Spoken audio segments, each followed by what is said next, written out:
பிரசன்னத்திற்காக நாங்கள் ஸ்தோத்திரிக்கிறோம். நேற்றும் என்று மாறாதவர், சர்வ வல்லமை உடையவர், சர்வ சிற்பிக்கு எழுமாளர், தம்முடைய கிருபையை தம்முடைய இரக்கத்தை எங்களுக்கு விலக பண்ணி எங்கள் ஆயுசு நாளோடு ஒரு நாளை கூட்டி கொடுத்து இந்த நாளை காண செய்த தயவுக்காக, கிருபைக்காக, பிரசன்னத்திற்காக மக்கள் ஸ்தோத்திரம். மேன்மைக்காக, மகிமைக்காக நாங்கள் மக்கள் நன்றி சொல்லுகிறோம். பரிசுத்த ஆவியானவருடைய மகத்துவமான கிருபை, மாறாத நேசம் வெளிப்பட பண்ணுகிற தயவுக்காக மக்கள் நன்றி சொல்லுகிறோம். ஆண்டவரே, நீ தந்த நல்ல தயவு, இரக்கம், கிருபை, பிரசன்னத்திற்காக உமக்கு ஸ்தோத்திரம், ஸ்தோத்திரம், ஸ்தோத்திரம். பரிசுத்த ஆவியானவருடைய ஆளுகை, பரிசுத்த ஆவியானவருடைய மகிமையான பிரசன்னம் எங்கள் நடுவிலே அசைவாட வேண்டும் என்று நாங்கள் ஜெபிக்கிறோம். நம்மை ஸ்தோத்திரிக்கிறோம், உமக்கு நன்றி சொல்லுகிறோம். வரவேண்டிய பிள்ளைகளை, தடைகளை நீக்கி நீர் கொண்டு வரும்படி நாங்கள் உம்மை ஸ்தோத்திரிக்கிறோம். உம்முடைய ஜனத்திற்கு, உம்முடைய பிள்ளைகளை நீர் பாதுகாத்து இதுவரை நீர் நடத்தி வந்திருக்கிறீர். எத்தனையோ ஆபத்துகள், தீமைகள் வந்த பொழுதும் ஆண்டவர் நீர் பாதுகாத்திருக்கிறீர். அந்த நல்ல தயவை நினைத்து உம்மை ஸ்தோத்திரிக்கிறோம். உமக்கு ஸ்தோத்திரம், ஸ்தோத்திரம், ஸ்தோத்திரம். உம்முடைய இரக்கங்களுக்காக நாங்கள் உமக்கு நன்றி சொல்கிறோம். மனதுருக்கத்திற்காக நாங்கள் உம்மை ஸ்தோத்திரிக்கிறோம். மாற்றுமை நிறைந்த உம்முடைய நல்ல மகத்துவத்திற்காக நாங்கள் உமக்கு நன்றி சொல்கிறோம். நீ நல்லவர், நல்லவர், நல்லவர், நல்லவர், நல்லவர். ஆண்டவரே, உமக்கு ஸ்தோத்திரம். தொடர்ந்து உம்முடைய கிருபை, உம்முடைய பிரசன்னம் எங்கள் நடுவில் அசைவாடி உங்கள் நாமத்தை உயர்த்த வேண்டும் என்று நாங்கள் வைத்திருக்கிறோம். கர்த்தர் இந்த காலங்களை ஆராதனை ஆசீர்வதிக்கும்படி, தடைகளை நீக்கி நம்முடைய ஜனங்களை கர்த்தர் அழைத்து வரும்படி ஆகலே உடைய ஆராதனை சத்தத்தை வைத்து நாம் சோமனுவோம். ஸ்தோத்திரம் பிதாவே, மனதியோடு துதிக்கிற ராஜாவே, ஸ்தோத்திரிக்கிறோம் ஆண்டவரே, துதிக்கிறோம் ஆண்டவரே. இந்த அருமையான ஆண்டவரே அதிகாலை நேரத்துக்காக நாங்கள் ஒரு நன்றியோடு துதிக்கிற ராஜாவே, ஸ்தோத்திரிக்கிறோம். இந்த காலை நேரத்தில் அப்பா துதிக்கிறோம். உடைய சமூகத்தில் வந்து உங்களை நோக்கி பார்க்க ஆவியானவர் தாமே நீர் எங்களுக்கு தந்த பெரிதான தயவுக்காக நாங்கள் உங்கள் நன்றியோடு துதிக்கிற ஆண்டவரே, ஸ்தோத்திரிக்கிற ராஜா. ஆண்டவரே, எத்தனையோ நாட்கள் ஆண்டவரே இந்த ஆராதனை இல்லாதபடி ஆண்டவரே பல போராட்டங்கள் மத்தியும் ஆண்டவரே கிருபையாக இந்த நாட்களை கர்த்தர் நீர் எங்களுக்கு தந்த இந்த ஆராதனை நீர் ஒழுங்குபடுத்தி ராஜா ஸ்தோத்திரிக்கிறோம். ஆலயத்திலே வந்து உங்களுடைய நாமத்தை மகிமைப்படுத்ததான ஒரு திறந்த வாசலை நீர் எங்களுக்கு கொடுத்ததற்காக நாங்கள் உங்க நன்றியோடு துதிக்கிறோம் ஆண்டவரே. அப்பா ஸ்தோத்திரிக்கிறோம். இந்த ஆராதனை ஆண்டவரே துதிக்கிறோம், உங்களுடைய கரத்தில் ஒப்பு கொடுக்கிறோம். அப்பா, துவக்கம் முதல் முடிவு வரையிலும் தேவனுடைய பிரசன்னம் ஆளுகை செய்தவர்களும்படியாக ஜெபிக்கிறோம் ஆண்டவரே, துதிக்கிறது தாமே. தடைப்பட்ட பிள்ளைகள் ஒவ்வொருவரையும் தடைகளை நீக்கி தேவனே உங்க சமூகத்துல நீர் கூட்டி சேர்க்கும்படியாக ஜெபிக்கிறோம்.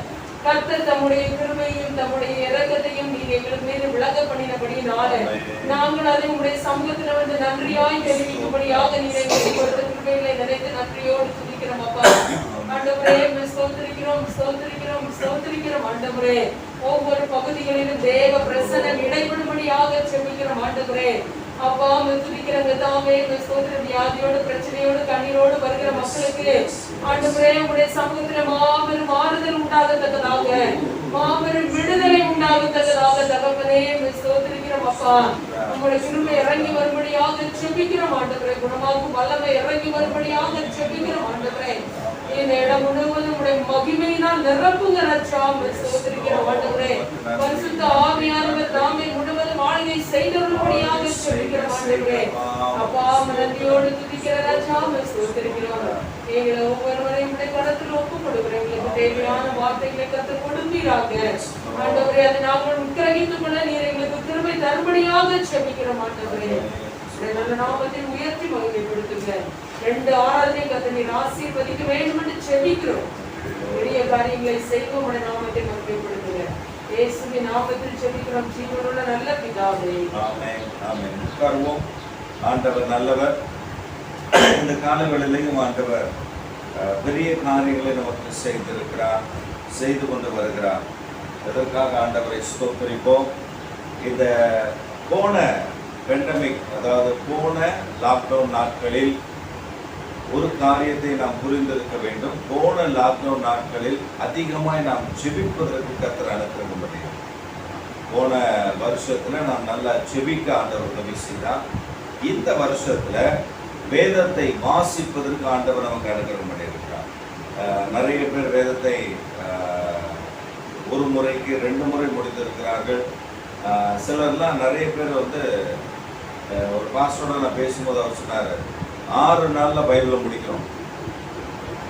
6 நாளில் நாங்கள் பைபிள் முடிக்க போகிறோம். ஒரு நாளைக்கு 250 பக்கம் படித்தோன்னா 6 நாளில் முடிச்சிடலாம்.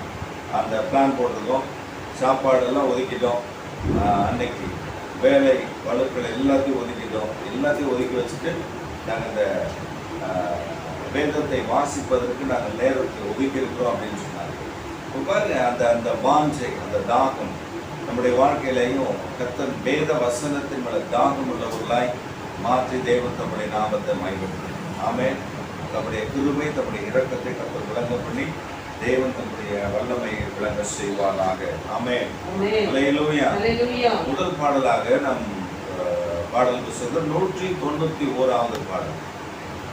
முதல் பாடலாக 191வது பாடல். ஜெயம் கொடுக்கும் தேவனுக்கு கோடி கோடி ஸ்தோத்திரம், வாழ்வழிக்கும் இயேசு ராஜாவுக்கு வாழ்நாள் எல்லாம் ஸ்தோத்திரம். இந்த பாடலாம் சேர்ந்து பாடி தேவனுடைய நாமத்தை மகிமைப்படுத்துவோம். ஜெயம் கொடுக்கும் தேவனுக்கு கோடி கோடி ஸ்தோத்திரம், வாழ்வழிக்கும் இயேசு ராஜாவுக்கு வாழ்நாள் எல்லாம் ஸ்தோத்திரம்.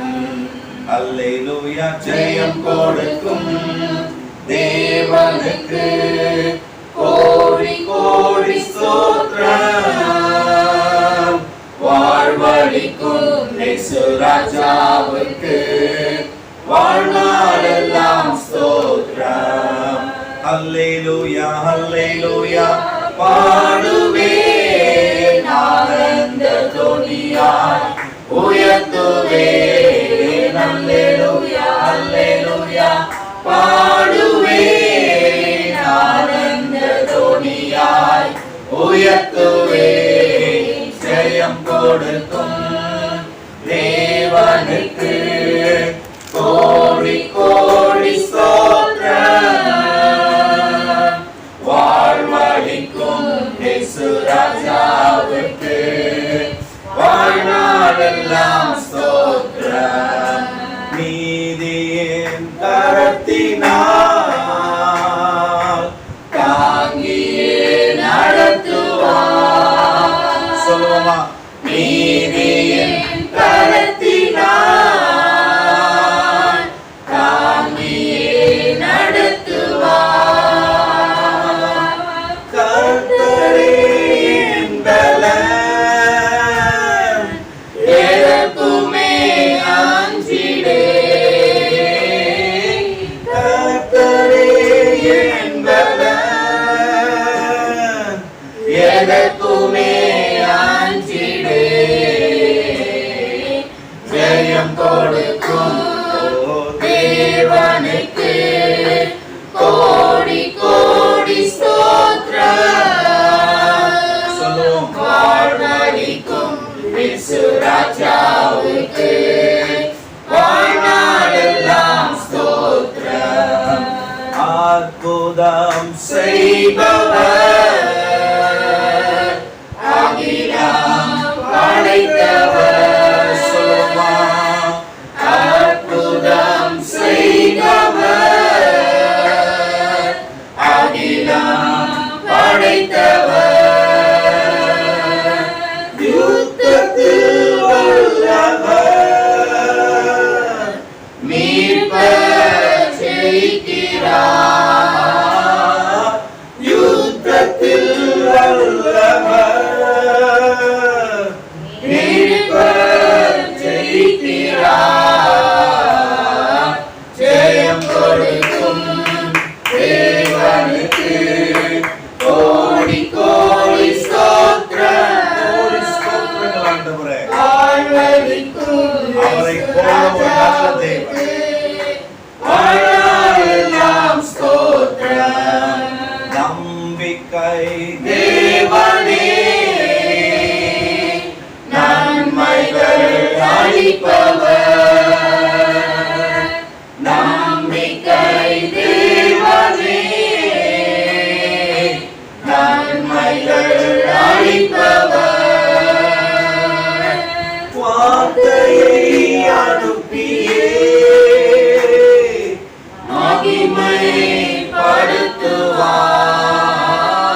ஜெயம் கொடுக்கும் தேவனுக்கு ஓஹோ கோடி கோடி ஸ்தோத்திரம். வாழ்வளிக்கும் இயேசு ராஜாவுக்கு வாழ்நாளெல்லாம் ஸ்தோத்திரம். உம்மை தேவனே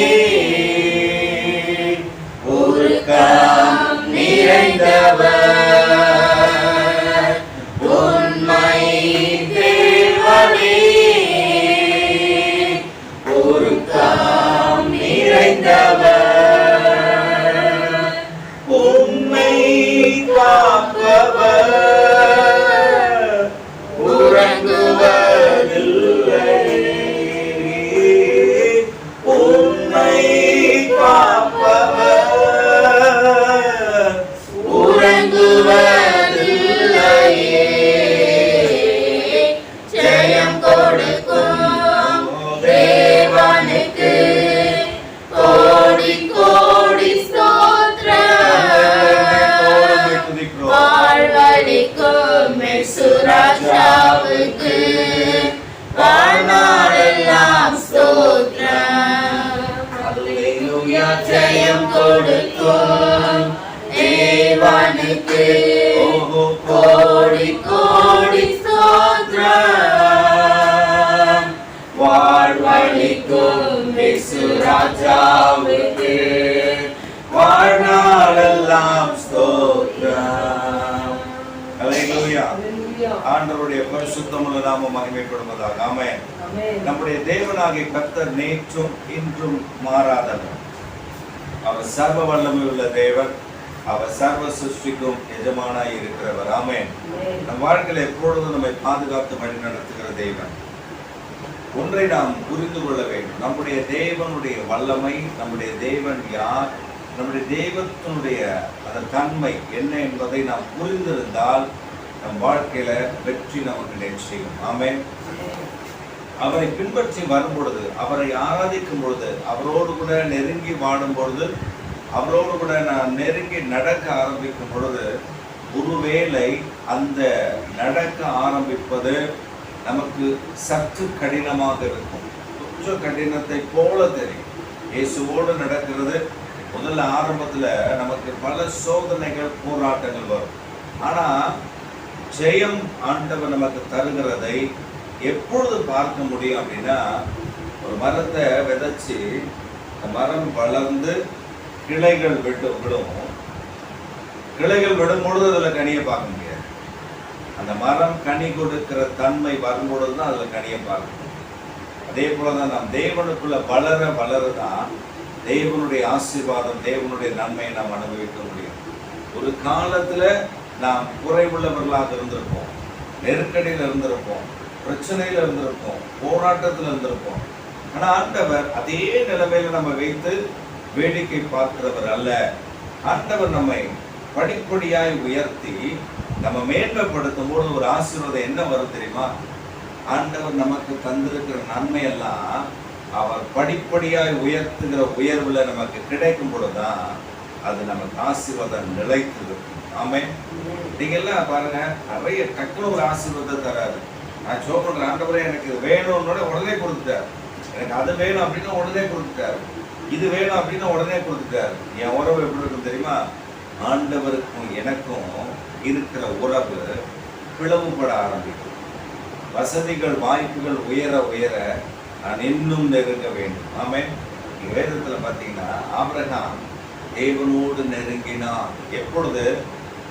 எப்பொழுதெல்லாம் நெருங்கினான் பாருங்க. அவனுக்கு அவனுடைய மந்தை, ஆட்டு மந்தை, மாட்டு மந்தை, அந்த வேலைக்காரர்கள், அவன் வீட்டுல வேலைக்கு வந்த வேலைக்காரர்கள், பட்டயம் உருவத்தக்கவர்கள் அப்படின்னா ஆண்கள், அதை சண்டை போடத்தக்கவர் 310 பேர் இருக்காங்க.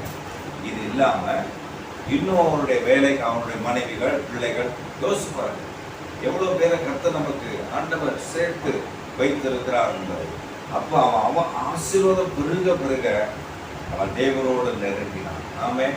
அவன் தியானம் கூடினது, அவன் தேவனோடு நடக்க வேண்டிய காரியம் கூடினது. நம்ம வாழ்க்கையில சில நேரத்தில் ஆண்டவர் நம்மை கொஞ்சம் ஆசீர்வதிக்கிறார், கொஞ்சம் நம்ம உயர்த்துக்கிறார் அப்படின்னா நம்ம என்ன பண்ணிடுவோம், ஏதோ ஒன்று நமக்கு நன்மை கிடைக்க போகுது அப்படின்னா அதன் மேலேயே வாஞ்சியா இருக்குமே தவிர நம் தேவாதி தேவனை மறந்து விடுகிறோம் அல்லது விட்டு விலகி விடுகிறோம். ஆண்டவர் இந்த காலங்களில் நமக்கு செய்ய போகிற நன்மைகள் பெரியது. ஆமென்.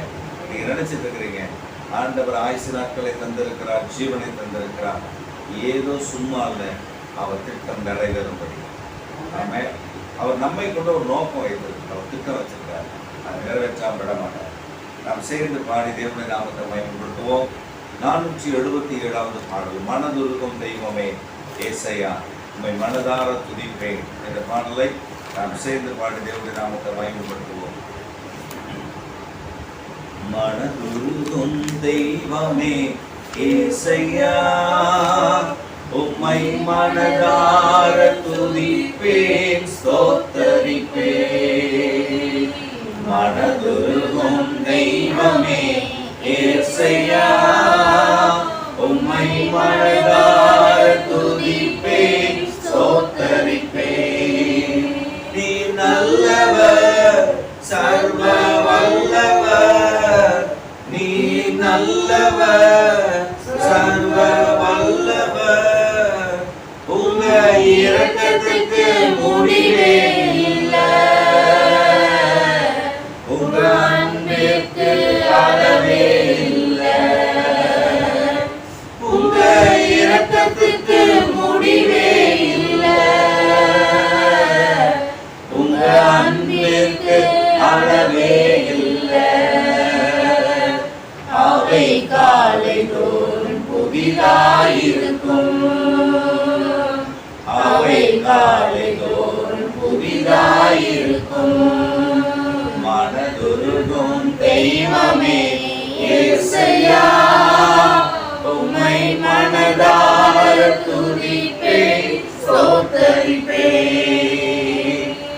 எங்களுக்கு சமாதானம் உண்டு பண்ணும் தண்டனையோ உம்மேலே விழுந்ததையா. எங்களுக்கு சமாதானம் உண்டு பண்ணும் தண்டனையோ உம்மேலே விழுந்ததையா. ஐயா உம்மேலே விழுந்ததையா. நீ நல்லவர், சர்வ வல்லவர், உங்க இரக்கத்துக்கு முடிவே இல்லை,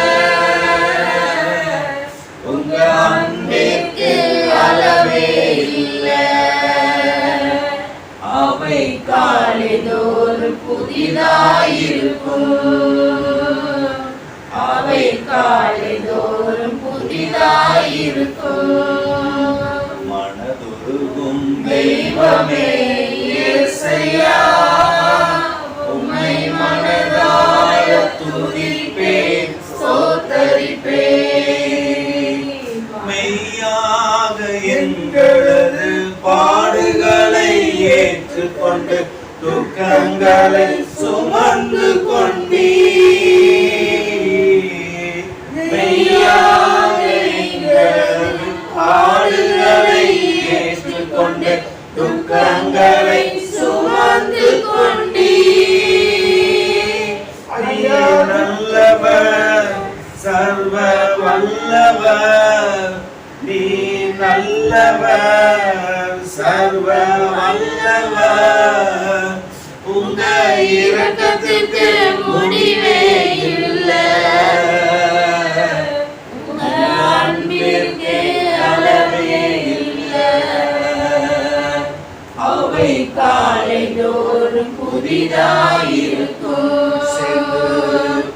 அவை காலை தோறும் புதிதாயிருக்கும். மனதுருகும் தெய்வமே ஏசையா உம்மை மனதார துதிப்பேன் ஸ்தோத்தரிப்பேன். சாபமான முள்முடியை தலைமேலே சுமந்து கொண்டு சிலுவையிலே வெற்றி சிறந்தீர். சாபமான முள்முடியை தலைமேலே சுமந்து சுமந்து கொண்டு சிலுவையிலே வெற்றி சிறந்தி.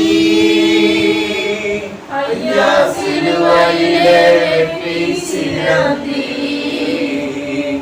நீ நல்லவர் சர்வ வல்லவர். சொல்லுவோம், நீ நல்லவர் சர்வ வல்லவர். உங்க இரக்கத்துக்கு முடிவே இல்லை. உங்க அன்பிற்கு அளவே இல்லை. உங்க இரக்கத்திற்கு முடிவே இல்லை. உங்க அன்பிற்கு அளவே இல்லை. சரி சொல்லுவோம், அவை காலை தோறும் புதிதாயிருக்கும். அவை காலை தோறும் புதிதாயிருக்கும். மனதுருகும் தெய்வமே இயேசையா, உம்மை மனதார துதிப்பேன் ஸ்தோத்தரிப்பேன். எங்களது மீறுதலால் காயப்பட்டீர், நொறுக்கப்பட்டீர், தழும்புகளால் சுகமானோம். எங்களது மீறுதலால் காயப்பட்டீர், நொறுக்கப்பட்டீர், தழும்புகளால் சுகமானோம். உங்கள் தழும்புகளால் சுகமானோம். நீ நல்லவர் சர்வ வல்லவர். உங்க இரக்கத்திற்கு முடிவே இல்லை. உங்க அன்பிற்கு அளவே இல்லை. அளவில்லாத அன்பு. உங்க இரக்கத்திற்கு முடிவே இல்லை. நன்றியுள்ள இதயத்தோடு மைத்திருக்கிறோம். உங்க அன்பிற்கு அளவே இல்லை. அவை காலை தோறும் புதிதாயிருக்கும். மனதுருகும் தெய்வமே இயேசையா, உம்மை மனதார துதிப்பேன் ஸ்தோத்தரிப்பேன். தேடி வந்த மனிதர்களின் தேவைகளை அறிந்தவரா, தினம் தினம் அற்புதம் செய்தீர். தேடி வந்த மனிதர்களின் தேவைகளை அறிந்தவரா, தினம் தினம் அற்புதம் செய்தீர். ஐயா தினம் தினம் அற்புதம் செய்தீர். நீ நல்லவர் சர்வ வல்லவர். நீ நல்லவர் சர்வ வல்லவர். சொல்லுவோம், உங்க இரக்கத்துக்கு முடிவே இல்லை. உங்க அன்பிற்கு அளவே இல்லை. என் வாழ்க்கையில காலை தோறும் புதிதாயிருக்கும். அவை காலை தோறும் புதிதாயிருக்கும். மனதுருகும் தெய்வமே இயேசையா, உம்மை மனதார துதிப்பேன் ஸ்தோத்தரிப்பேன். மனதுருகும் தெய்வமே இயேசையா, உம்மை மனதார துதிப்பேன் ஸ்தோத்தரிப்பேன். அதே கரங்களை உயர்த்தி, என் வாழ்க்கையில் என்னை மனதுருக்க முடியாது, என்னை நேசிக்கிறேன், அதற்காக உமக்கு நன்றி சொல்கிறோம். தொடர்ந்து எங்கள் ஜெபங்களை கர்த்தர் கேட்டு உங்கள் கிருபைகளில் விளங்க இரக்கம் பாராட்டுவீராக என்று நாங்கள் ஜெபிக்கிறோம். ஆண்டவரை உமக்கு நன்றி சொல்கிறோம். விசேஷமா நம்ம தொடர்ந்து ஜெபிக்க போகிறோம். அதுல தொடர் கொள்ளை நோயாய் கடந்து வருகிற different variants of that in corona. இந்த கொரோனா என்ற வியாதியில் பல வேரியன்ட்ஸ் இருக்கு, பல டிஃப்ரெண்ட் வேரியன்ட்ஸ் இருக்கு. அந்த பல பிரிவாக அல்லது பலவிதமான நோயாக அதை மாறிக்கொண்டிருக்கிறது. அல்லது மாற்றப்பட்டு அனுப்பப்படுகிறது. அவ்வளோதான். அதுதான் நம்ம சொல்லி புரிந்து கொள்ளணும். முதல்ல ஒரு வைரஸ் வந்துச்சு, அந்த வைரஸ் COVID-19 அப்படின்னாங்க. அடுத்த வைரஸ் இந்தியாவில் இந்த 2வது அலையில் பல லட்சம் மக்கள் உள்ளே கொண்டு போகப்பட்டார்கள். அந்த வைரஸுடைய பெயர் வந்து டெல்டா அப்படின்னாங்க. இப்போ ஜெல்டா அப்படின்னு ஒரு வைரஸ், அப்புறம் இன்னொன்று நிறைய வைரஸ் உடைய பெயர்களை சொல்லுகிறார்கள். இந்த வைரஸ்கள் எல்லாம் உருவாக்கப்பட்டு அனுப்பப்பட்டது, சீன தேசத்தினாலே உருவாக்கப்பட்டு தேசங்களை அழிக்கும்படி. இட்ஸ் கால்ட் அண்ட் பயோலஜிக்கல் அல்லது பயோவார் என்று சொல்லுகிறார்கள். இந்த காரியத்திலிருந்து தேவன் நம்முடைய தேசத்தை முதலாவது பாதுகாக்க வேண்டும். ஃபர்ஸ்ட் நம்முடைய தேசத்துக்காக ஜெபம் பண்ணுவோம். 2வது உலக நாடுகளுக்காக ஜெபம் பண்ணுவோம். இப்பொழுது 3வது அலை வேகமாய் பரவி வருகிறது என்று சொல்லுகிறார்கள். ஆனால் இந்த 3வது அலையில ஆண்டவருடைய பாதுகாப்பு இறங்கி வரணும். அந்த இது வந்து கொண்டே தான் இருக்கும். அதாவது பேண்டமிக்ல நிறைய வந்து கொண்டே தான் இருக்கும். இனி அது நின்றோம், இந்த கொள்ளை நோய் வராது அப்படின்னு சொல்லி யாராவது தீர்க்கதரிசனம் சொன்னா, அல்லது உங்க போதகர்கள் யாராவது நீங்க பார்க்கிற அல்லனா பழகிற யாராவது இனி கொள்ளை நோய் முடிஞ்சிடும் அப்படின்னு சொன்னா முடியாது. பைபிள்ல என்ன இருக்கு? கொள்ளை நோய்கள் அப்படின்னு தான் இருக்கு. வரும், வந்து கொண்டே இருக்கும். மாறி மாறி மாறி மாறி வேரியன்ட் அடிக்கிட்டே இருப்போம், வந்துட்டே இருக்கும். அதனால தான் முதல் வேலையிலேயே சொல்லிட்டாங்க, வாட பழகி கொள்ளுங்கள். ஆனால் நாம இப்போ செபிக்க போகிறோம். It should not affect any one of our people in our nation, any one of the persons. ஒரு மனிதனையும் அது தொட்டுவிடக்கூடாது. ஜோனுமா கரங்களை வைத்து ஜோமுனுங்க. ஆண்டவரே, கொள்ளை நோய் வந்திருக்கிறது. ஏற்கனவே முதல் அலை, 2வது அலை இவைகளெல்லாம் கடந்து விட்டதப்பா. ஆண்டவரே, இந்த 3வது அலை வருகிறது, ஆரம்பிக்கிறது என்று சொல்லுகிறார்கள். கேரளத்தில் ஒரு நாளைக்கு 15,000 மக்கள் அந்த பாதிக்கப்படுகிறார்கள் என்று சொல்லப்பட்டிருக்கிறது. அந்த பல பெயர்கள் அவர்கள் சொல்லுகிறார்கள். ஆனால் எங்களுக்கு அறிந்ததெல்லாம் ஒன்றே ஒன்று, இயேசுவின் இரத்தத்தினாலே ஆண்டவர் அந்த கொள்ளை நோயினுடைய வல்லமைகள் ஒன்றும் ஒருவரையும் சேதப்படுத்தி விடாதபடி எங்கள் தேசத்தில் இயேசுவின் இரத்தத்தை நாங்கள் தெளிக்கிறோம். Bind that spirit in the name of Jesus Christ, Lord. We sprinkle the blood of Jesus Christ upon our nation, Father, to protect our nation from all that evil disease that sent by others, Lord. இயேசுவின் நாமத்தில் மற்றவர்களால் அனுப்பப்படுகிற அந்த வியாதி அது இப்பொழுது முடக்கப்படும்படி நாங்கள் செபிக்கிறோம். அந்த முடக்கப்பட்டு போகும்படி நாங்கள் செபிக்கிறோம். Protect us, Lord. ஆண்டவரை ப்ரொடெக்ட் பண்ணுவீராக. தேவனுடைய பாதுகாப்பு இறங்கி வருவதாக. விசேஷமாய் சிறு பிள்ளைகளை பாதுகாத்துக் கொள்ளுவீராக. தாய்மை விளங்க செய்வீராக. 3வது அலை பெரிய தாக்கம் ஒன்றையும் கொண்டு வராமல் வந்த இடம் தெரியாமலது விளங்கும்படி நாங்கள் செபிக்கிறோம். கர்த்தர் பெரிய பலத்த கிரியைகளை செய்வீராக. கர்த்தர் இதை செய்கிறதற்காக உமக்கு ஸ்தோத்திரம். இந்த பேண்டமிக் என்று சொல்லி வந்து கொண்டே இருப்பதனால பல உலக நாடுகள் பொருளாதாரத்தில் மிகவும் நெருக்கப்படுகிறது. பல நாடுகள் அதில் பாதிக்கப்பட்டிருக்கிறது. இதில் விசேஷமாக போன ஆண்டில் நம்முடைய தமிழ்நாட்டில் ஒரு ஆசீர்வாதமான ஒரு நிலைமை இல்லை. ஆனால் இந்த புதிய ஆட்சியில் என்ன பண்ணியிருக்கிறாங்க அப்படின்னா, ஒரு ரேஷன் கார்டுக்கு 4,000 ரூபா கொடுத்துருக்குறாங்க. அது போதுமானது. ஒரு குடும்பத்தை கொஞ்சம் பசி பட்டினி இல்லாமல் நடத்துவதற்கு அது போதுமானது. அது மாத்திரம் இல்லாமல் ரேஷன் கடையில் 14 பொருட்கள் கொடுத்துருக்குறாங்க. ஒரு மளிகை பொருட்கள் 14 பொருட்கள் அவங்க கொடுத்துருக்குறாங்க. ஆண்டவர் பாருங்க, எப்பொழுதுமே அவர் நல்லவர். இந்த பொருளாதார நெருக்கடி வருதுன்னு தெரிஞ்சா ஆண்டவர் சில காரியங்களை, உதவிகளை, சில ஒத்தாசைகளை நமக்கு தருவார். ஆனால் பாருங்க, இந்த முறை அரசாங்கமே அந்த ஒத்தாசையை நமக்கு தந்திருக்குது. ஆமே. போன முறை கேரளாவில் இந்த மாதிரி கொடுத்து அந்த மக்கள் பாதுகாக்கப்பட்டார்கள். இந்த முறை தமிழ்நாட்டிலையும் ஆண்டவர் அப்படிப்பட்ட காரியங்களை செய்ய உட்பட்டு ஆண்டவர் நம்முடைய மக்களை பாதுகாக்கிறார். இதை விட பெரிய பாக்கியம் ஒன்றும் நமக்கு கிடையாது. ஆமென்.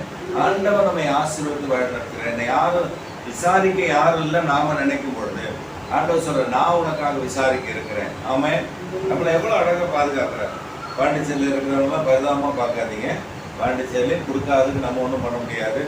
அது திவாலில் போகுதுன்னு சொல்லிட்டு இருக்காங்க. ஆனால் ஆண்டவர் பாண்டிச்சேரி ஆசீர்வதித்து நடத்துவார். இப்போ நம்ம ஜெபிக்க போகிறது, இந்த பொருளாதார நெருக்கடி வரும்பொழுது என்ன நடக்குது, என்ன நடந்தது அப்படின்னா, நம்முடைய தேசத்துல பொருளாதார நெருக்கடி பெரிய அளவுல வரும்பொழுது ஜனங்களுடைய வாழ்வாதாரம் பாதிக்கப்படும். ஜனங்களுடைய சாப்பாட்டு தேவைகள், அந்த சாப்பாட்டு தேவைகள் பாதிக்கப்படும். பாருங்க, பெட்ரோல் விலை 100 ரூபாயை தாண்டி ஓடிட்டு இருக்குதுன்றாங்க. டீசல் விலை வட மாநிலங்களில் 105 ரூபாய்க்கு மேலே டீசல் விலை வந்து செய்கிறாங்க. ஸோ என்ன ஒரு பெரிய சிக்கல், ஒரு பெரிய பிரச்சனை அப்படின்னா, இந்த விலை ஏற்றம் வர வர வர வர இந்த விலை ஏற்றம் உயர உயர காய்கறி விலைகள் எல்லாம், மளிகை பொருட்கள் எல்லாம் உயர ஆரம்பித்து விடும். அப்பொழுது நம்முடைய வாழ்வாதாரம் மிகவும் பாதிக்கப்பட்டது. அதனால கரங்களை உயர்த்தி ஆண்டவருடைய ஜெபம் ஆண்டவரே, இந்த பொருளாதார மந்த நிலைமை, இந்த பொருளாதார மந்த நிலைமை இயேசுவின் நாமத்தினாலே மாற்றப்படும்படி நாங்கள் ஜெபிக்கிறோம். இந்த பொருளாதார மந்த நிலைமைகள் இயேசு கிறிஸ்துவின் நாமத்தினாலே எங்களுடைய இந்திய தேசத்துல மாற்றம் உண்டாகட்டும். பொருளாதாரத்தினால எங்களுடைய இந்தியா மிகவும் பாதிக்கப்பட்டு போய்விடக் கூடாது. ஜனங்களுடைய வாழ்வாதாரம் அடிக்கப்பட்டு விடக்கூடாது. ஆண்டவரே, கிருபையா இறங்கும் என்று நாங்கள் ஜெபிக்கிறோம். இறக்கம் பாராட்டும் என்று நாங்கள் ஜெபிக்கிறோம். ஒரு அற்புதம் செய்ய வேண்டும் என்று நாங்கள் ஜெபிக்கிறோம். இந்த பொருளாதார மந்த நிலைமைகள் இயேசு கிறிஸ்துவின் நாமத்தினாலே நீங்கும்படி, அவைகள் விலகி போகும்படி நாங்கள் ஜெபிக்கிறோம். கர்த்தர் எங்களுடைய இந்தியாவை பாதுகாப்பீராக. உமக்கு நன்றி சொல்லுகிறோம். ஜெபத்தை கேட்பதற்காக உமக்கு ஸ்தோத்திரம். மூன்றாவது, நம்ம விசேஷமாய் ஒரு காரியத்துக்காக ஜெபிக்கணும். நம்முடைய குடும்பத்திற்காக ஜெபிக்க வேண்டும். ஆமென். ஆண்டவர், இன்றைக்கு நான் எதற்கெல்லாம் ஜெபிக்கணும் அப்படின்னு சொல்லி என்னுடைய இருதயத்துல போராடி கொண்டிருந்த பொழுது ஆண்டவர் சொன்னாரு, இந்த ஒவ்வொரு குறிப்பா அவர் கொடுத்துட்டு, இது குடும்பங்களுக்காக நீ ஜெபிக்க வேண்டும் என்று சொன்னார். அப்ப நான் சொன்ன குடும்பங்களுடைய பாதுகாப்பு, நம்முடைய குடும்பங்களை ஆண்டவர் பாதுகாக்கணும். சமீபத்தில் என்னோடு கூட ஒரு போதகர் பேசிட்டு இருந்தப்ப, என்னுடைய நண்பர் அவர் எங்க பேசிட்டு இருந்தப்ப அவர் சொன்னார், கோவிட்க்கு எல்லாம் மருந்து போடுறாங்க, இன்ஜெக்ஷன் போட்டாங்க, நீங்கள் போட்டீங்களா? சொன்னேன், அதை போடணும்னு ஒரு ஐடியா எங்களுக்கு பாருங்க. நம்மெல்லாம் முன்கள பணியாளர்கள், நம்மெல்லாம் போட்டுறணும் அப்படின்னு நிறைய போதகர்கள் போட்டாங்க. அவங்க போடலாமா? எனக்கு இன்னும் அந்த எண்ணம் வரல. போட வேண்டும் என்ற உணர்வு எனக்கு இல்லை. இல்லை, அவர் சொன்னார், அது வந்து நானும் என் மனைவிட்ட பேசிட்டு இருக்கேன், நம்ம குடும்பமாக போய் போட்டுருவோம். நான் சொன்னேன், நீ கோவிஷீல்டு போட்டாலும் சரி, கோவேக்சின் போட்டாலும், வேற என்ன மருந்து போட்டாலும் சரி, பாதுகாக்கிறது கருத்து. நீ என்னதான் ப்ரொடெக்ஷன் எடுத்துட்டாலும், நீ என்னதான் பாதுகாப்பாக இருந்தாலும், டாக்டர்கள் அணிகள் மறைத்து போனார்கள், நிறைய நர்ஸ்கள் மறைத்து போனாங்க, முன்கள பணியாளர்கள் எல்லாம் மறைத்து போனாங்க. அவங்கெல்லாம் சேஃபா இல்லையா? மாத்திரை இல்லையா? மருந்து இல்லையா? இல்லை. அவங்க போடாத மாஸ்கா, அவங்க போடாத அந்த அந்த மேலே அவங்க போட்டிருக்கிற பிளாஸ்டிக் ஷீட்டு, அவங்க ப்ரொடெக்ஷனுக்காக போட்டுருக்காங்களே, அதெல்லாம் போடாமல் என்ன இல்லை. ஆனால் பாதுகாப்பு என்பது தெய்வம் நமக்கு தருகிறது. உலகத்தில் அவர்கள் சொல்லுகிறதை நாம் கடைபிடிக்கிறோம். ஆனால் அதே சமயத்தில் பாதுகாப்பு, அதனால நான் மாஸ்க் இல்லாமல் போவேன் இல்லை, மாஸ்கை போவேன். சானிடைசர் பண்ணாமல் போவேன் இல்லை, சானிடைசர் பண்ணணும். பாதுகாப்பு கர்த்தருடையது. ஆமென். அதனால நம்ம நம்முடைய குடும்பங்களுக்காக, உங்கள் குடும்பத்துக்காக சொல்லுவோம். நீங்கள் அந்த குடும்பத்துக்கு இந்த குடும்பத்துக்கு சொல்லணும். இப்போ உங்கள் குடும்பத்துக்கு, உங்களுக்கு உங்கள் மனைவி, உங்கள் பிள்ளைகள், அந்த பிள்ளைகளை முன்னாடி கண்ணுக்கு முன்னாடி கொண்டு வந்து, என் பிள்ளை, என் மகன், என் மகன், என் பிள்ளை, இதுக்காக நான் ஜெபிக்கிறேன். என் குடும்பத்தை நீர் ஆசீர்வதியும். ஆண்டவரே, என் குடும்பத்தை நீர் பாதுகாத்துக் கரங்களை வைத்து ஜெபம். ஆண்டவருடைய பாதுகாப்பு குடும்பத்தில் இறங்கி வரும்படி, தெய்வனுடைய பாதுகாப்பு குடும்பத்தில் கடந்து வரும்படி, ஆண்டவருடைய பாதுகாப்பு இறங்கி வந்த தேவன் நம்முடைய குடும்பங்களை கர்த்தர் பாதுகாத்துக் கொள்ளும்படி, ஆண்டவரே நீர் குடும்பங்களை பாதுகாக்கும்படி நாங்கள் ஜெபிக்கிறோம். சொல்லி சோமனே, எங்களுடைய குடும்பங்களை நாங்கள் பாதுகாக்கும்படி நாங்கள் ஜெபிக்கிறோம்.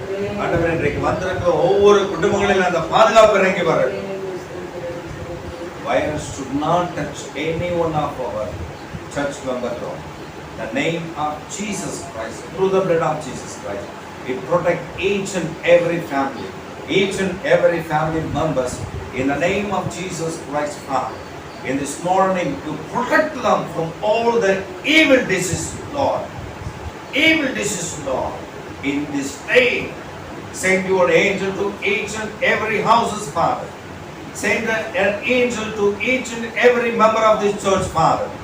Protect them from all the evil things. Protect them from the disease, Lord.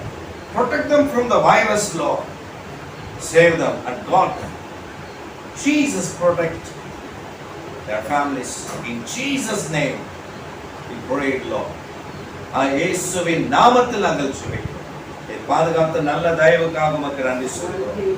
ஆண்டவர் பெரிய நன்மையான காரியங்களை செய்து விட்டதற்காக உமக்கு ஸ்தோத்திரம், ஸ்தோத்திரம், ஸ்தோத்திரம். ஆராதனை முடிந்து நீங்கள் போகும் பொழுது ஒரு புதிய கைப்பிரதி இனி சம்பவிக்க போகும் காரியங்கள் என்ன அப்படின்னு சொல்லி ஆண்டவர் இந்த நாட்களில் இப்படி ஒரு கைப்பிரதி அடித்து கொடுக்க வேண்டும் என்று ஆண்டவர் சொன்னார். அப்படி சொன்ன பொழுது அதை கேட்டு ஆண்டவரே அதை ஒரு நாள் மாலை நேரத்தில் எனக்கு ஒரு வாரமாக அதை அந்த காரியத்தை பேசிக்கொண்டே இருந்தார். ஒரு நாள் அதை எழுதுவதற்கு அந்த உதவி செய்தார். எழுதும் போதெல்லாம் என்கிட்ட காசு கிடையாது. ஆனால் இதை போட வேண்டும். நான் என் இந்த ஊழியத்தில் ஆண்டவர் நடத்தி வருகிற பாதையை நான் பார்த்து ஆச்சரியப்படுகிறேன். நிறைய விஷயங்கள் ஆச்சரியப்படுகிறேன். என்னன்னா, ஒன்றை ஆண்டவர் செய்ய சொன்னால் அதற்கு நான் கீழ்ப்படிந்து விட்டேன் அப்படின்னா அதற்கான முழு தேவைகளையும் அவர் சந்தித்து விடுவார். யாருக்கிட்டையும் நம்ம சொல்ல வேண்டிய அவசியமே கிடையாது. But he himself raise the people for that particular vision. நான் பார்த்துருக்கேன். அப்படி ஆண்டவர் அந்த ஆட்களை எழுப்பினார். நான் யாருக்கிட்டையுமே சொல்லலை. அவங்களா காணிக்கை கொண்டு வந்து கொடுக்க உதவி செய்தார். அப்போ நான் ஆண்டவர்கிட்ட கேட்டப்ப ஆண்டவர் சொன்னார், அந்த காணிக்கை கொடுத்து இதை அடிக்க தான். நான் போனது ஒரு இந்த ஜெராக்ஸ் பேப்பரில் எடுப்போமே அந்த மாதிரி ஒரு கலரில் அடிப்போம் அப்படின்னு தான் நான் போனேன். ஆனால் அங்கே போன பொழுது தரிசனத்தை அவர்கள் கொஞ்சம் எலாபரேட் பண்ணி கொடுத்தாங்க. அதனால் இது அடிக்கப்பட்டது நம்முடைய கரங்களில் இருக்கிறது. போன வாரத்தில் வந்தவர்கள் கொடுக்கப்பட்டிருக்கிறது. அதனால் இந்த வாரத்தில் வந்திருக்கிற நீங்கள் கொஞ்சம் உங்களுக்கு கைப்பிரதி இருக்கிறது. போகும்பொழுது விட்டா போதும்னு சொல்லிட்டு சவாரி எடுத்துடாதீங்க. நின்று இந்த கைப்பிரதி கொஞ்சமாவது வாங்கி கொண்டு போய் வீட்டில் வச்சிருக்கிறதுக்கால நீங்கள் ஒருவர் கொஞ்சம் பேருக்காகிலும் இயேசுவின் அன்பை சொல்லுவதற்கு இதை கொடுக்க வேண்டும். This is not to propagate our church. நம்முடைய சபையை மற்றவர்களுக்கு எடுத்து சொல்லுவதற்காக அல்ல, வேத வசனத்தை நாம் விதைப்பதற்காக ஆண்டவர் தந்திருக்கிறார். நம்ம பெருமைப்படுத்துறதுக்காக இதில் ஒன்றும் கிடையாது. நீங்கள் இதை முதலாவது நீங்கள் படிக்கணும். நீங்கள் படித்து விட்டு தான் மற்றவர்களுக்கு இதை தரணும். எப்படி கொடுக்க முடியும் அப்படின்னு நீங்கள் யோசிக்கலாம். நீங்கள் ரோட்டில் போயிட்டு இருப்பீங்க. நீங்கள் கொஞ்சம் ட்ராக்ஸ் எடுத்துகிட்டு வீட்டுக்கு எடுத்துகிட்டு போகும்போது ரோட்டில் போகும்பொழுதே ஒரு 4 பேர் கொடுத்தீங்கன்னா ஒரு 10 பேர் கொடுத்தீங்கன்னா முடிஞ்சிச்சு. அதுக்கப்புறம் உங்களுக்கு ட்ராக்ஸ் உங்களுக்கு கையில் இருக்காது. என்னை தேடி வர்றவங்களுக்கு தான் நான் கொடுக்கணும்னா நம்ம கொடுப்பாங்க. அதனால் நீங்கள் கண்டிப்பாக கொஞ்சம் ட்ராக்ஸ் எடுத்துகிட்டு போகணும். ஒரு ட்ராக்ஸ் கூட நீங்கள் வீணாக்கணும். ஒரு கைப்பிரதி கூட நமக்கு வீணாக்கக்கூடாது. ஏன்னா இதன் தேவைகளை அவரே சந்தித்ததுனால நம்ம இதை வீணாக்காமல் நல்ல குவாலிட்டியான பேப்பரில் நம்ம அடித்திருக்கிறதுனால நீங்கள் மற்றவர்களுக்கு கொடுங்கள். ஆண்டவர் நிச்சயம் அவர்களை ஆசீர்வதிப்பார். ஆமென். நிச்சயம் அவருடைய வாழ்க்கையில் நன்மை செய்வார். அதனால் போகும்பொழுது இதை ஞாபகமாக எடுத்து செல்லுங்கள். உங்களுக்கு நான் ஆராதனை ஒழுங்கு உங்களுக்கு ஞாபகப்படுத்துகிறேன். மறுபடியும் ஏன்னா நம்ம போன வருஷம் லாக்டவுன் திறக்குது மூடுது மறுபடியும் மூடுன்னு சொல்கிறாங்க. அது என்னவோ மூடிட்டு இப்போ திறந்தது. இன்னைக்கு மூடாது படி நம்ம தான் செபிக்கணும். நீங்கள் ஒழுங்காக ஜோம்பெல்லாம் மூடிடும். சபை மூடுகிறது காரணம் யாருன்னா நீங்கள் தான், நான் தான். நம்ம எல்லாம் சேர்ந்தா சபை மூடுகிறது காரணம் என்ன? நாம் ஒழுங்காக ஜோம் பண்ணிருந்தா ஆண்டவர் சபையை நமக்காக திறந்து வைத்து ஆராதிக்க இடம் கொடுப்பார். ஆமென். நாம் ஒழுங்காக ஜோம் பண்ணலாம் இப்படிதான் நடக்கும். அதனால நாம் ஒன்றிணைந்து இனி வருகிற நாட்களில் ஆண்டவருக்காக ஏதாவது செய்யணும். உங்களுக்கு ஜீவனை தந்திருக்கிறார், எனக்கும் ஜீவனை தந்திருக்கிறார். ஆண்டவர் நமக்கு இந்த நாளை காண செய்திருக்கிறார். நமக்கு ஆண்டவர் தந்திருக்கிற அந்த ஜீவனை அவருக்காக பயன்படுத்திக் கொள்வோம். ஆமென். அவருடைய நாமத்திற்காக பயன்படுத்திக் கொள்வோம். ஏதோ சாப்பிட்டோம், வேலைக்கு போனோம், வந்தோம், நம்ம வேலைக்கு கொடுத்தது அப்படி இல்லை. நம்ம ஆண்டவருக்காக ஏதாவது செய்ய வேண்டும். ஆமென். சுவிசேஷம் அறிவிக்கிற காலம். என் நண்பரோடு பேசிட்டு இருந்தப்ப அவர் சொன்னாரு, எல்லா சபைகள் இன்னைக்கு சுவிசேஷங்கள் எல்லாம் சபைகள் வைக்க ஆரம்பிச்சிட்டாங்க. சுவிசேஷம் அறிவிக்க ஆள் இல்லை, சுவிசேஷம் சொல்ல ஆள் இல்லை, இந்த மாதிரி கைப்பிரதி கொடுக்கறதுக்கு ஆள் இல்லை. சொன்ன ஆண்டவர் அதனாலதான் என்னோட பேசினாரான்னு தெரியாது. அப்போ அவர் கேட்டார், ஏற்கனவே ரெண்டு கைப்பிரதி போட்டீங்களா, அது என்னாச்சு? எல்லாம் இருக்கு. இந்த கைப்பிரதி இப்பொழுது கொடுக்க சொல்லி இருக்கிறார், இதை இப்பொழுது தரவும். ஆமே. இது முடிஞ்சதுன்னா இன்னும் அடிக்க ஆண்டவர் நமக்கு உதவி செய்வார். எத்தனை ஆயிரம் ஆனாலும் அடிப்பதற்கு கர்த்தர் உதவி செய்யணும். தரிசனம் அவருடையது, திட்டம் அவருடையது, காரியம் அவருடையது. ஆமே. அப்பதான் அவர் சொன்னார், நீங்க உங்க பெயரை கொஞ்சம் சின்னதா போட்டுட்டு அவங்களுக்கு கொஞ்சம் கேப் ஒரு பாக்ஸ் போட்டீங்கன்னா அவங்க அதில் சீல் போட்டு கொடுப்பாங்க. நான் சொன்னேன், அவங்க அப்படி விரும்பினால் இந்த கைப்பிரதியை அவங்க அடித்துக் கொள்வதற்கு நான் அனுமதிப்பேன். அவங்க அடித்துக் கொள்ளலாம். ஐயோ, அப்படியெல்லாம் காசு போட்டுலாம் அடிச்சு யாரும் கைப்பிரதி வாங்கி தரமாட்டாங்க. இனி வருகிற நாட்கள் நீ காசு போட்டு அடிச்சு வாங்கி கொடுத்து கர்த்தர் உதவி செய்வார். ஆமே. நம்ம எல்லாருக்கும் கைப்பிரதி அடிச்சு கொடுக்க முடியாது. அப்படிப்பட்ட வசதி இருந்தால் நம்ம செய்யலாம். 1 லட்சம் கைப்பிரதி கூட நம்ம அடிச்சு கொடுக்க முடியும். அப்படி வசதி நமக்கு வாய்ப்புகளை கர்த்தர் ஏற்படுத்தி கொடுத்தார்.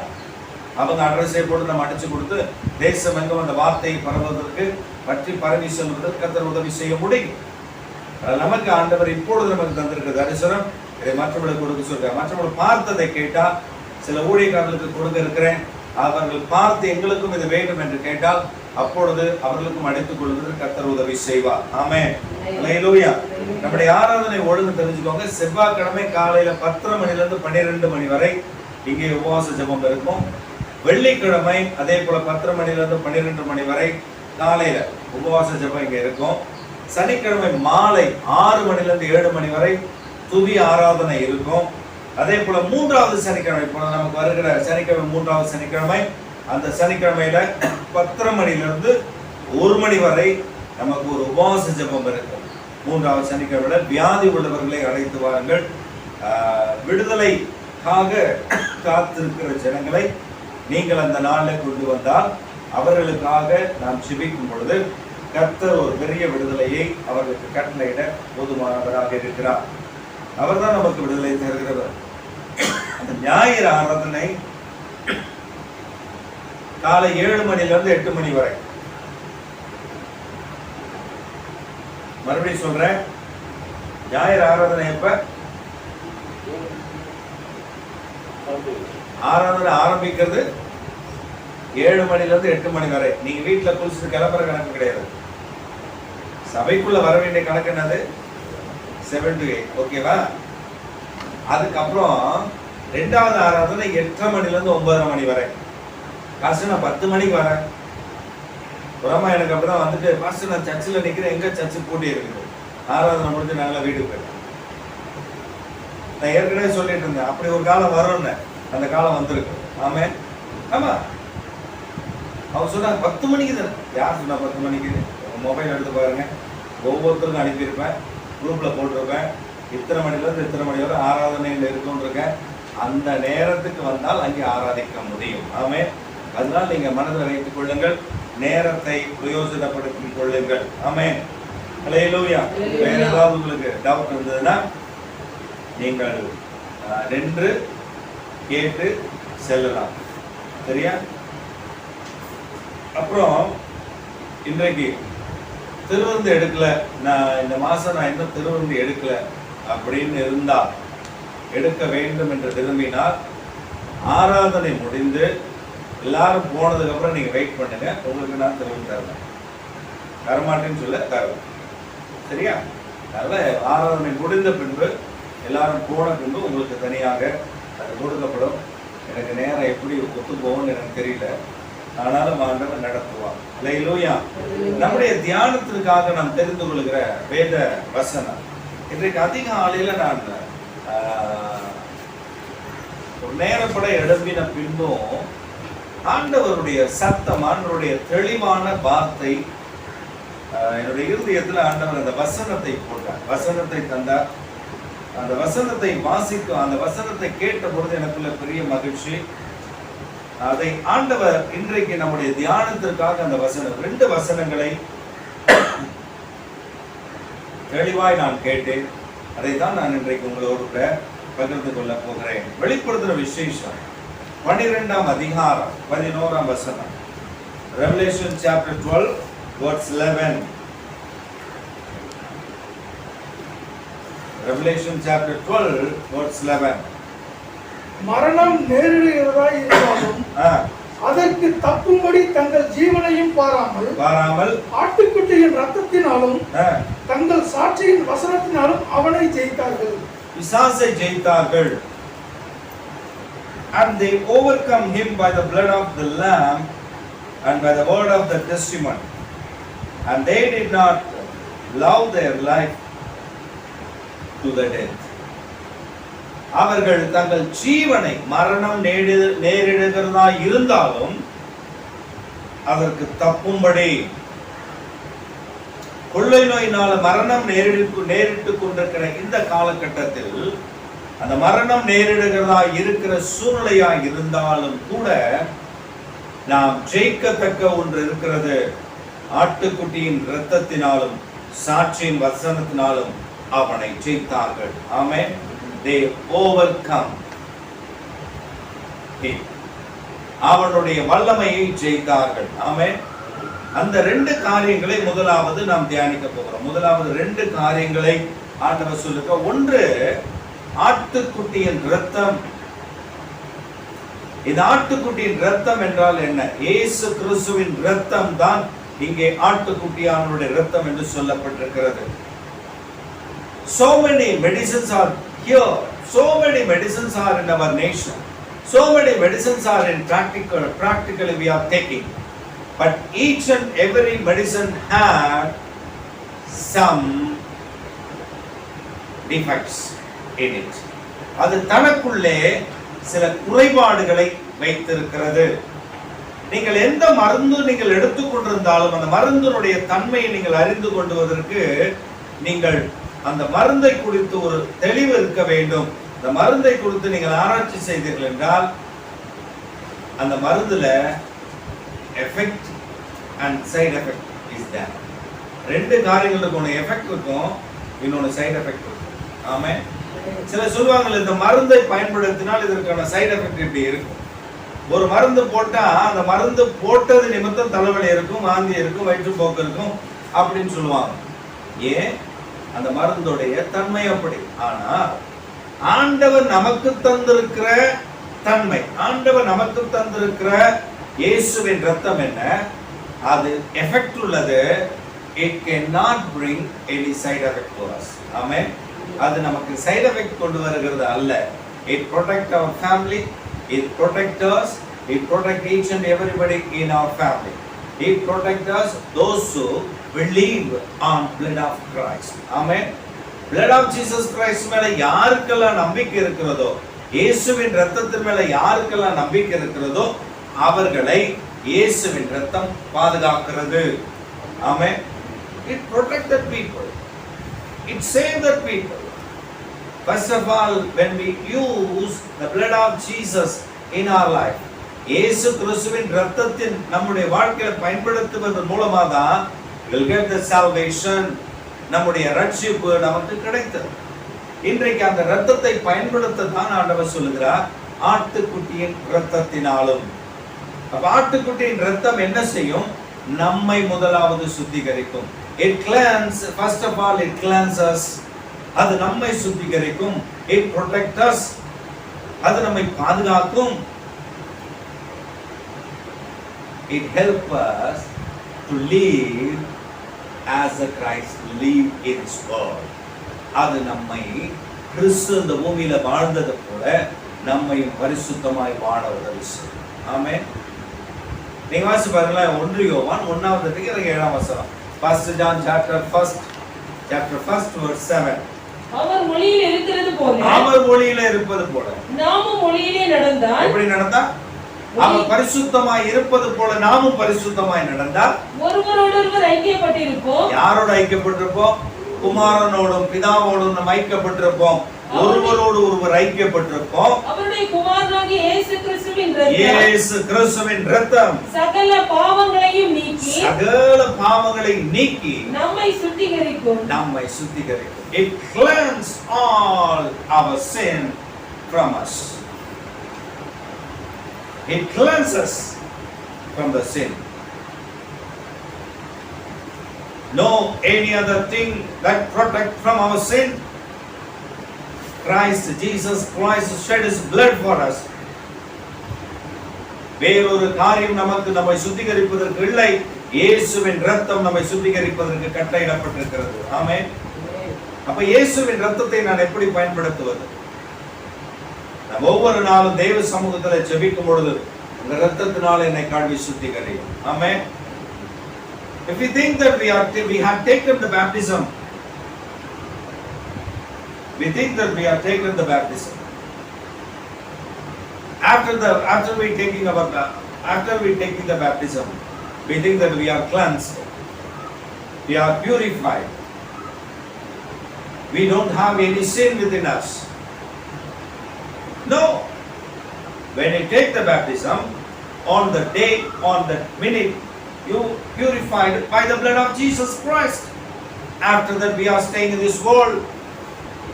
நாம் ஞானஸ்நானம் எடுத்த பின்பு நாம் நினைக்கிறோம் என்னுடைய சரீரத்திலே எனக்குள்ள பாவம் இல்லை. இல்லை, அது உண்மை இல்லை. ஞானஸ்நானம் நாம் எடுக்கும் பொழுது அந்த நேரத்தில் நம்முடைய பாவம் கழுவப்படுகிறது. நாம் இந்த பாவம் உள்ள பூமியில் இருக்கிறோம். What can we do? அதுதான் ஆண்டவர் சொன்னார், முடிவு பரியந்தம் நிலை நிற்கிறவனே ரட்சிக்கப்படுவான். Till the last one who follow him, he only got salvation from the Lord. ஒரு மனிதன் அவரை பின்பற்றுகிறவனாக இருக்க வேண்டும். அப்ப நான் என்ன செய்யணும்? நான் பரிசுத்தம் அடைய வேண்டும், நான் பாதுகாக்கப்பட வேண்டும், நான் பரிசுத்தம் உள்ளவனாய் மாற வேண்டும் என்று சொன்னால் each and every day we have to cleanse by the blood of Jesus Christ. ஒவ்வொரு நாளும் நாம் இயேசுவின் இரத்தத்தினால் சுத்திகரிக்கப்பட வேண்டும். ஒவ்வொரு நாளும் நாம் ஜெபிக்கும் பொழுது ஆண்டவரே இன்றைக்கு என்னுடைய மீறுதலை மன்னியும், என்னை சுத்திகரியும் என்று சொல்லி நாம் ஜெபிக்க வேண்டும். ஆமென். Without that prayer you cannot be righteous before God. இந்த சுத்திகரிப்பு பண்ணாமல் நீங்க நீதிமானாக தேவனுடைய பார்வையில காணப்பட முடியாது. ஆமென். அவர் ஒளியில் நடப்பதற்கு நீ பரிசுத்தம் உள்ளவனாய் காணப்பட வேண்டும். நீ பரிசுத்தம் உள்ள தேவனுடைய பிள்ளையாய் காணப்படணும். வாழ்க்கையில பரிசுத்தம் வேணும். பரிசுத்தம் இல்லாமல் ஒருவனும் தேவனை தரிசிக்க முடியாது. 1 பேதுருவின் புத்தகம் 1வது அதிகாரம் 15வது வசனத்தை வாசி பாருங்க. 1 Peter chapter 1 verse 15. 1 பேதுரு 1வது அதிகாரம் 15வது வசனம். 1 Peter chapter 1 verse 15. உங்களை அழைத்தவர் பரிசுத்தராய் இருக்கிறது போல நீங்களும் உங்கள் நடக்கைகள் எல்லாவற்றிலேயும் பரிசுத்தராய் இருங்கள். உங்களை அழைத்தவர் பரிசுத்தர். சோ நீங்கள் நடந்து கொண்டிருக்கிற நடக்கையில் எல்லாம் பரிசுத்தமாய் இருங்கள். பரிசுத்தமாய் இருந்தாதான் தேவனை தரிசிக்க முடியும். நம்முடைய வாழ்க்கை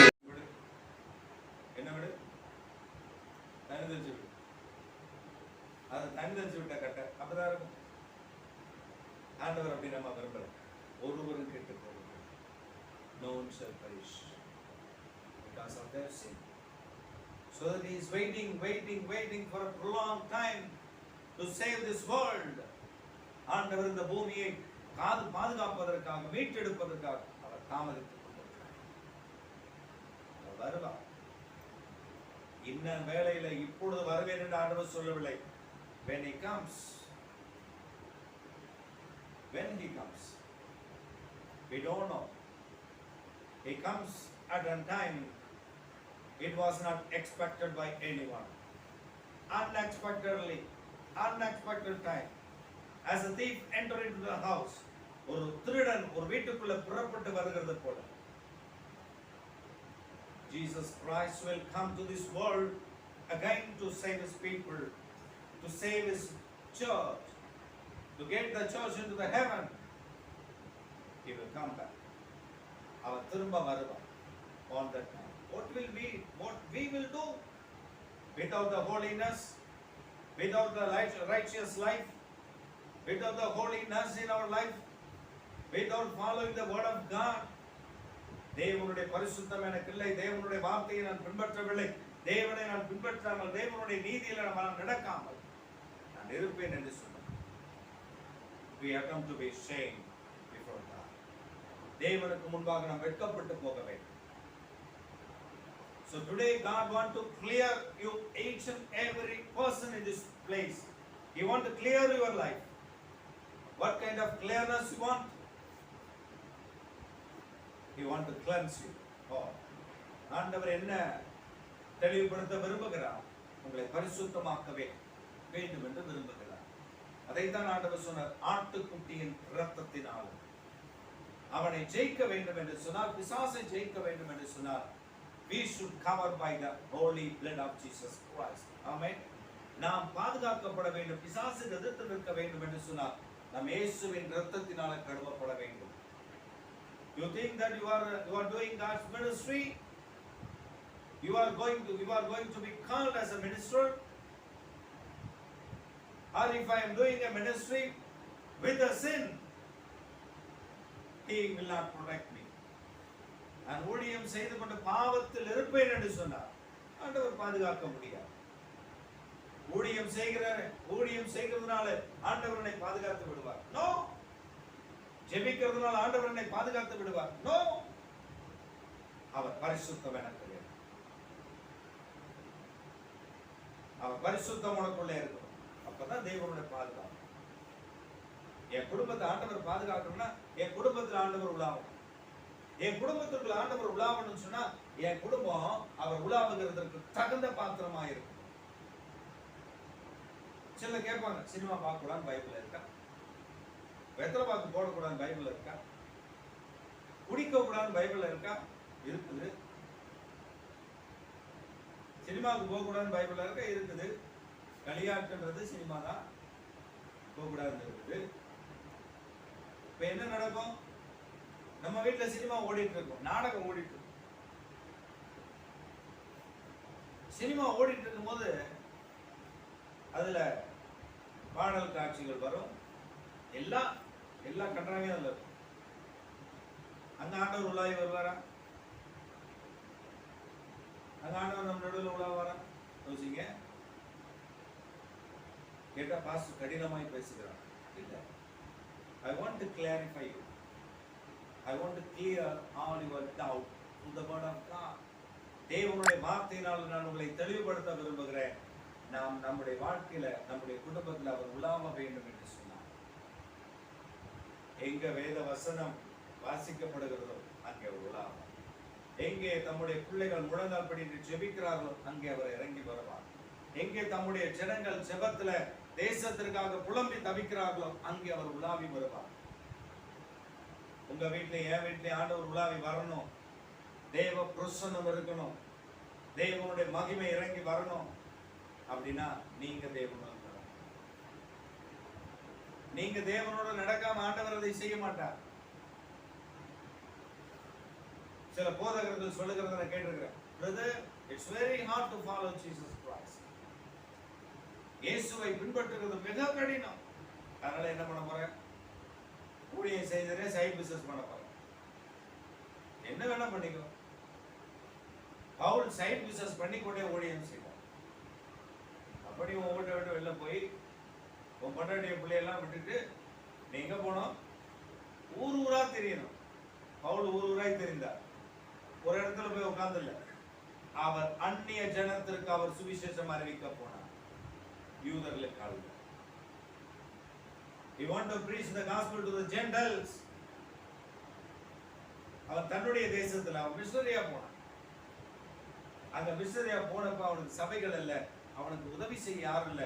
தன் கையினாலே தன் வேலை செய்து அவன் சாப்பிட்டு வந்தான், ஊழியம் செய்து வந்தான். After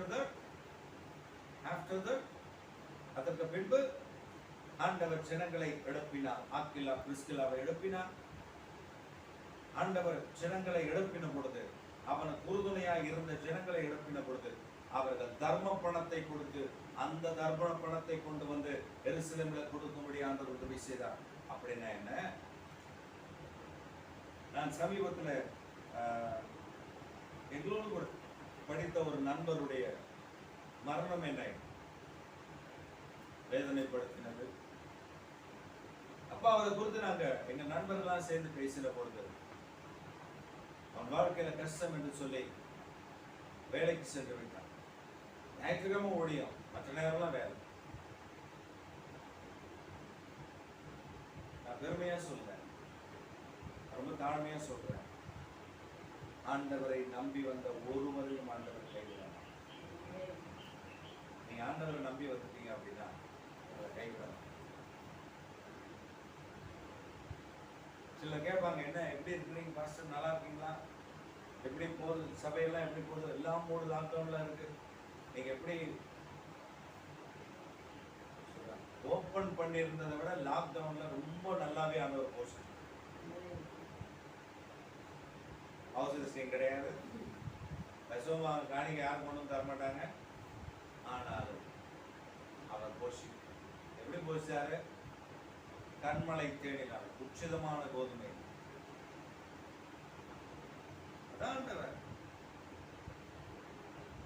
நான் தைரியமா மார்த்தட்டி நான் சொல்ல முடியும். When you obey God.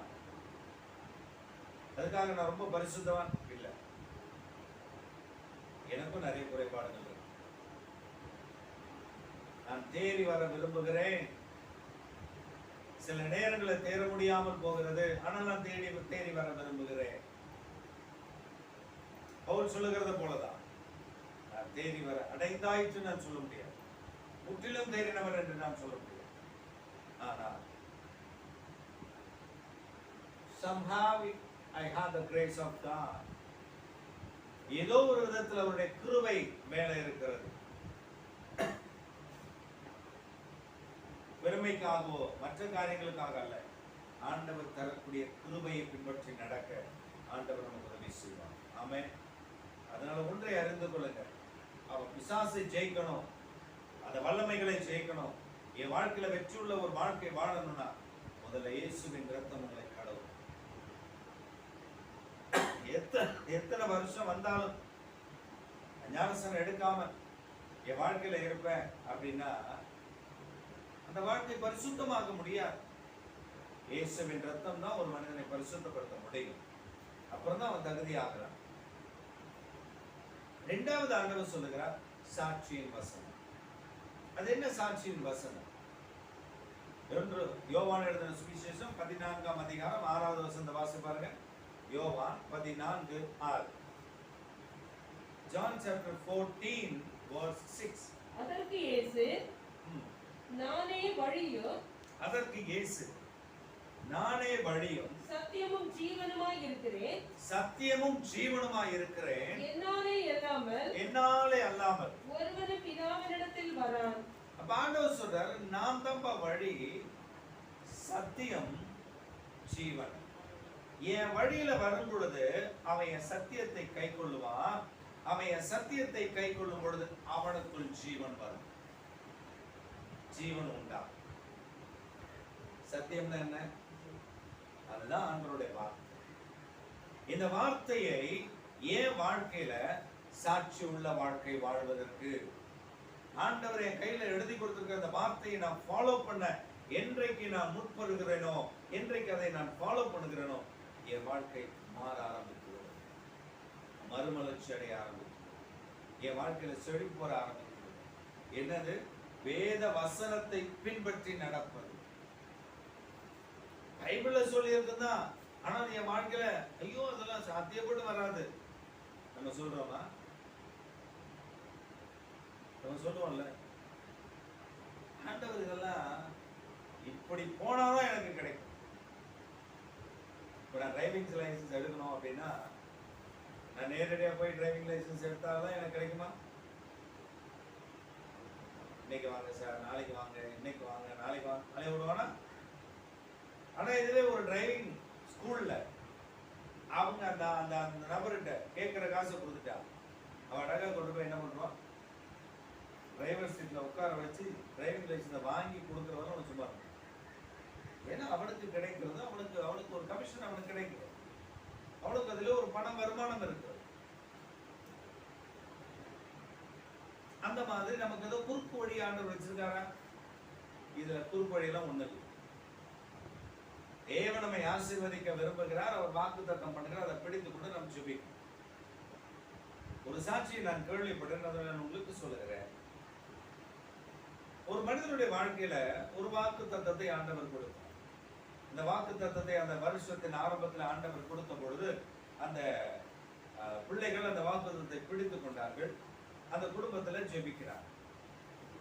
ஜெபித்து வருகிற நாட்கள்ல அந்த மனிதனுக்கு இவங்களுக்கு நிறைய லோன் வாங்கியிருந்தாங்க. ஏன்னா அந்த மனிதன் நல்ல வேலையில இருக்கார், அந்த பணத்தை நம்பி நிறைய லோன் வாங்கிட்டாங்க, லோன் கட்டி கொண்டிருக்கிறாங்க. அப்ப திடீரென்று அவருடைய கம்பெனியில அவருக்கு 1 மாச டைம்ல உங்களுக்கு வேலை போயிடும் அப்படின்னு சொல்லி ஒரு நோட்டீஸ் கொடுத்தாங்க. இந்த நோட்டீஸை வாங்கின பொழுது அவங்க சொன்னாங்க, இந்த வருஷத்துல இப்படி வாக்குத்தத்தம் பண்ணி இருக்கிறீரே, இந்த வாக்குத்தத்தம் நிறைவேறாம போய்விடுமோ? பிசாசு ஒரு சந்தேகத்தை கொண்டு வந்தார். இந்த சந்தேகம் அவர்களுக்குள்ள வந்த பொழுது அவர்கள் மனம் மிகவும் தத்தளித்தது. ஆனா உறுதியா இருந்தார், இந்த வாக்குத்தத்தத்தை பிடிச்சுக்கணும். இப்ப ஆண்டவர் சொல்றார், இஸ்ரவேலை ஆசீர்வதிப்பதே கர்த்தருக்கு பிரியம், ரெட்டிப்பான நன்மையை தருவேன். 2 மடங்கு நன்மையை தருவேன்னு சொன்னா 2 மடங்கு வரணும்ல. இருக்கிறதும் போதும். அவங்க சோர்ந்து போகல, ஆண்டவர்களை கைவிட மாட்டார். இந்த மனிதனுக்கு 1 மாத காலத்துல அவருடைய வேலை போயிருன்னு சொன்னாங்க. அவர் வெயிட் பண்றார், வேலை போயிருமா? 1 மாத காலத்துக்குள்ள அவருக்கு ஒரு வாய்ப்பு கிடைக்கிறது, ஒரு கம்பெனியில அப்ளை பண்ணுவது. அந்த கம்பெனியில் அவர் வேலையை அப்ளை பண்ணுற, வேலை போகல, சம்பளம் இந்த மாசம் வரும், அடுத்த மாசம் சம்பளம் வராது. ஆனா இந்த மாசத்துல ஆண்டவர் அவர் ஒரு வேலை வாய்ப்பு ஏற்படுகிறது. அந்த வேலை வாய்ப்புல அவர் போடுகிறார். போட்ட பொழுது ஒரு கம்பெனியில 3 கம்பெனியில் அவருக்கு இன்டர்வியூ வருகிறது. 3 விதமான கம்பெனிகளில் அவருக்கு இன்டர்வியூ வருகிறது. 3 விதமான கம்பெனிகளிலே அவருக்கு சேலரி பல மடங்கு உயர்த்தி தருகிறார். இந்த பெண்டமிக் நாட்கள், லாக்டவுன் நாட்கள் நமக்கு இருக்கிற வேலையே போகுது. ஆனா இந்த வேலையில பல மடங்கு உயர்வு. ஏன்னா விசுவாசம், வசனத்தை விடாமல் பிடிக்கும். They had a faith on God's word, God's promise. That's why each and every month, on the first day we are giving promise word to our believers, our church. சில கேள்வி கேட்கிறாங்க, பைபிள் முழுவதும் வாக்குத்தத்தம் தானே, அதுல இன்னும் ஒரு வாக்குத்தத்தத்தை எடுத்து உனக்கு பைபிள் முழுசும் வாக்குத்தத்தம் வாசி. எங்களுக்கு ஆண்டவர் இந்த மாதத்தில் உன்னை இப்படிதான் ஆசீர்வதிக்க போகிற என்ற வாக்கு பண்ணுகிறார். அதை எங்கள் பிள்ளைகளுக்கு நாங்கள் பகிர்ந்து கொள்கிறோம். உனக்கு வேணாம் போயிடும். முன்னேற போட்டா எங்க பிள்ளைகள் அதற்கு வேண்டும். ஆமே, அந்த ஒரு வசனம் தான் வாக்குத்தத்தம்ன்றதுல அந்த மாதத்துக்கு அந்த நாளுக்கு என் பிள்ளைகளுக்கு ஒரு வாக்கு. அதற்கு தான் 1ஆம் தேதி ஆராதனை. அப்ப நம்ம வாக்குத்தத்தத்தை கொடுக்கும்போது அந்த வாக்குத்தத்தத்தை பிடித்துக்கொண்டு அவர்கள் ஜெபிக்க ஆரம்பித்தவங்க சொல்றாங்க, அவங்க சாட்சியில சொல்லும்போது சொல்றாங்க, இந்த 3 கம்பெனியில எந்த கம்பெனியை நாங்கள் தெரிந்து கொள்ளுகிறது என்று அதுதான் பெரிய பாடா போச்சு, தவிர எங்களுக்கு வேலை இல்லாமல் போகவில்லை. அடுத்த மாதம் இந்த வேலை முடியும் பொழுது புதிய வேலைக்குள்ள நாங்கள் போய் சேர இன்னும் பல மடங்கு ஆண்டவர் ஆசீர்வாதம், இரட்டிப்பான ஆசீர்வாதத்தோடு நாங்கள் போய் சேர கர்த்தரோடு விசுவாசம். விசுவாசம் எங்க?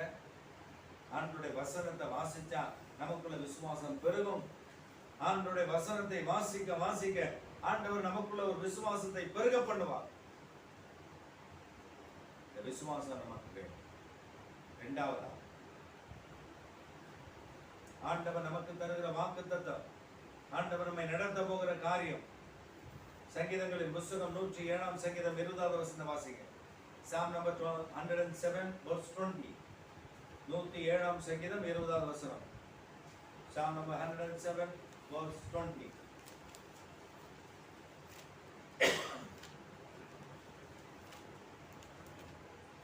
அவர்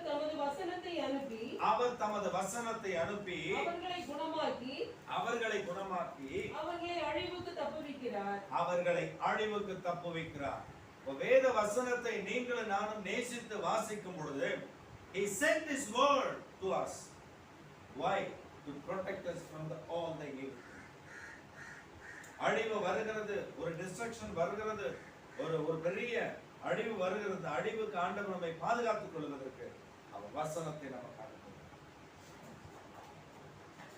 வேதத்தை தலகாணியா வச்சு படுக்கிறதுக்கு, வேதத்தை வாசிக்கிறது.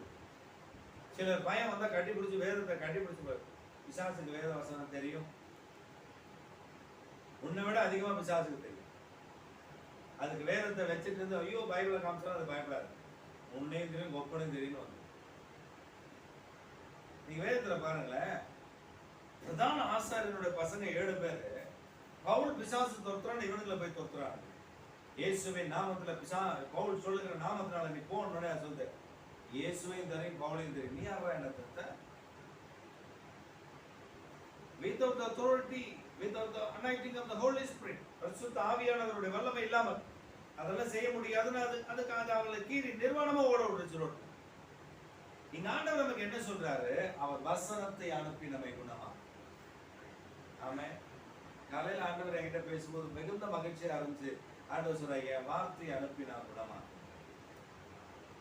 என் பிள்ளைகளை வார்த்தையை வாசிச்சு நேசிக்க சொல்லு, நான் குணமாக்குகிறேன். நான் போன வாரத்துல பிரசங்கம் பண்ணேன், உங்களுக்கு வேத வசனத்தை ருசிச்சு படி, கடமைக்கு படிக்காது. ஏதோ பாஸ்டர் சொல்லிட்டாரு படிச்சா பாதுகாப்பு, ருசிங்க. நான் பைபிள் படிக்கும் போது சில நேரத்துல சிரிச்சுட்டேன். என் மனைவி ஏன் சிரிக்கிறீங்க, என்ன வாசிங்க சிரிக்கிறீங்க? நான் சொன்னேன், பவுல் சொல்றத பாரு, என்ன மாதிரி சொல்றா பாரு, இந்த மாதிரி எல்லாம் பைபிள்ல பவுலுடைய வசனத்தை பாரு, பவுல் பேசுறத பாரு. நாம் அதை ஒரு ரசிக்கிறோம்னா அதை மற்றவர்களுக்கு அனுபவமாக்கி தரும்போது, அதை மற்றவர்களுக்கு சொல்லும் பொழுது அவர்களும் அதை ரசிக்க முடியும். ஆமே. நம்மளே பைபிள் வாசிக்கலன்னா மற்றவர்களுக்கு எப்படி நம்ம சொல்ல முடியும்? நீங்க பைபிளை வாசி, நேசிச்சு வாசி. ஆண்டவருக்கு சித்தமானா இதனுடைய தொடர்ச்சியை நம்ம அடுத்த வாரத்தில் பார்ப்போம். ஆண்டவர் விரும்பினா இதனுடைய இப்ப தொடர்ந்து வேதத்தை பற்றி பல காரியங்களை ஆண்டவர் சொல்லிக் கொண்டு வருகிறார். வேதத்தில் அந்த காரிய ரகசியங்களை புரிந்து கொள்வோம்.